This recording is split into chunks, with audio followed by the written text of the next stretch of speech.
Exactly. It's real bad on the west side of town. I can tell you that. We just looking at the observations, real bad in some of those outlying areas. And I'm just thinking about that. The 2-hour delay. That's like it's like a magical present. When you wake up as a kid, you're like, go back to bed. Go back to sleep. Now, mom and dad probably don't like because I was going to say not for mom and dad. Mom and dad have to find do. alternative transportation. Right. But I can tell you the fog out there. There's a good reason why we have these 2-hour delays because it is real thick in some areas, and it's going to get better as we head on through the morning. I will tell you that. So that's good news. And we've already had a few spots that have shown some improvement. So when we started the broadcast, we've also had some spots that have also shown some deterioration. But anyway, when we started the broadcast, we had basically all of central Ohio, including Licking, Fairfield counties, under this dense fog advisory. No longer. But we didn't have our areas to the north under that. So it's gotten better in some areas, worse in some areas. So just keep in mind, if you're coming in from any of those outlying areas, even if your county is not under a dense fog advisory, there are some spots, especially in those outlying areas, where we definitely have some of those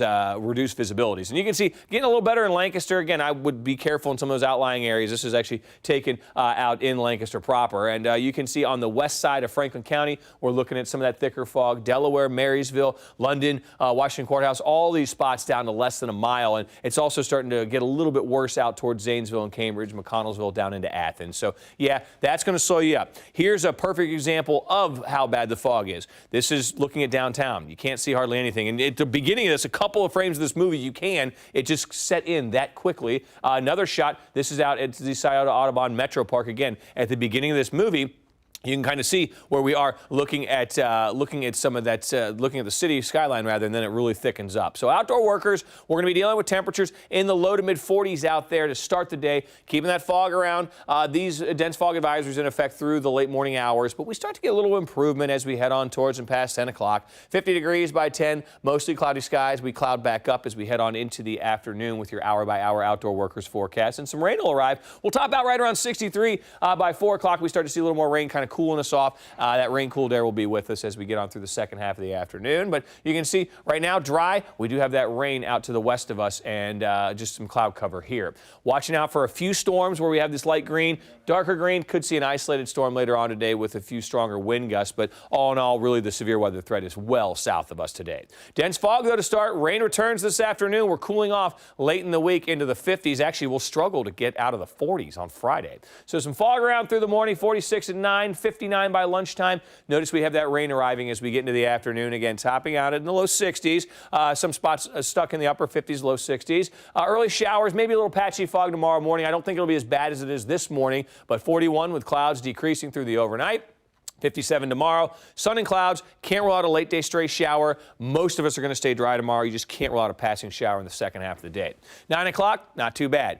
Lunchtime, starting to see the chance for a few showers in parts of the area, but really picking up as we head through the afternoon. And you can see some of these yellows, reds, some winds and some storms, rather, with some heavier rain getting on in through the afternoon. Not going to be an all-day washout, but definitely needing that umbrella later on today. And then we clear out, we dry out overnight. Again, a little patchy fog trying to form. I don't think it'll be quite as bad. Maybe a little worse off to the east, it looks like, by tomorrow morning, but we'll keep you posted on any changes with that. 63 degrees, that is your high today. We are going to be looking at the threat for some rain in the afternoon after some fog early. Back up to 57 tomorrow. Looks like we'll see some sunshine to start tomorrow, but then clouds build into the afternoon. Again, I'm not going to rule out a late day passing shower. Most of us going to be okay on that front. Better chance for rain on Friday, 50 for a high, and then Saturday morning, we're starting out at 35, and with the chance for a little lingering moisture, could see a few wet snowflakes mixing in before we get some light drizzle through the morning, but we dry out in the afternoon. Looking better on Sunday, 57, and I like this, into the 60s, even up near 70 as we get on into next week. So a spring-like pattern taking hold. Next best chance for some inclement weather next week. It looks like it'll be sometime late Tuesday into Wednesday. We'll keep you posted on any changes with that. So keep checking back with us.